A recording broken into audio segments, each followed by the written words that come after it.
Professore Di Natali, un'iniziativa sicuramente lodevole è quella di istituire un fondo editoriale dove si trova il ricordo attraverso dei documenti donati della Democrazia Cristiana.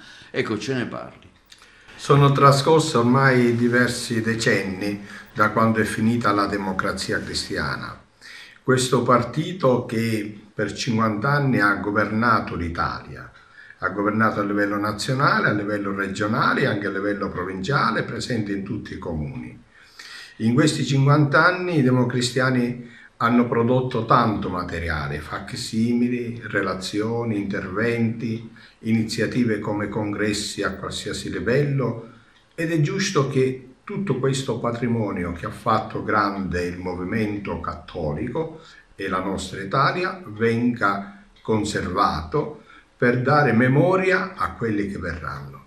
Per questo fine noi abbiamo chiesto alla diocesi di istituire un fondo presso l'archivio storico della diocesi di Agrigento, rivolgendoci al direttore padre Lentini, il quale, sensibile alla nostra richiesta, ha accolto ben volentieri di raccogliere, di depositare nel proprio archivio tutti i documenti che le persone hanno in riferimento alla Democrazia Cristiana.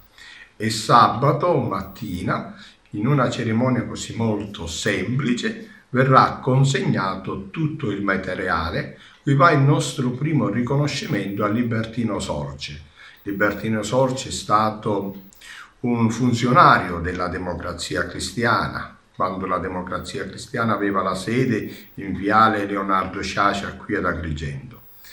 E Libertino Sorge, allora, quando finì la Democrazia Cristiana e si dovette lasciare la sede, prese tutto questo materiale prezioso e lo portò a casa sua e salvò un archivio meraviglioso che adesso sarà depositato presso l'archivio storico della diocesi di Agrigento per metterlo a disposizione degli studiosi. Colgo l'occasione di rivolgere un caloroso appello a deputati nazionali, regionali, a consiglieri comunali, a tutti coloro che hanno orbitato attorno alla Democrazia Cristiana di poter donare i propri documenti storici che riguardano la Democrazia Cristiana, cui poter fare anche un domani una storia, una pubblicazione.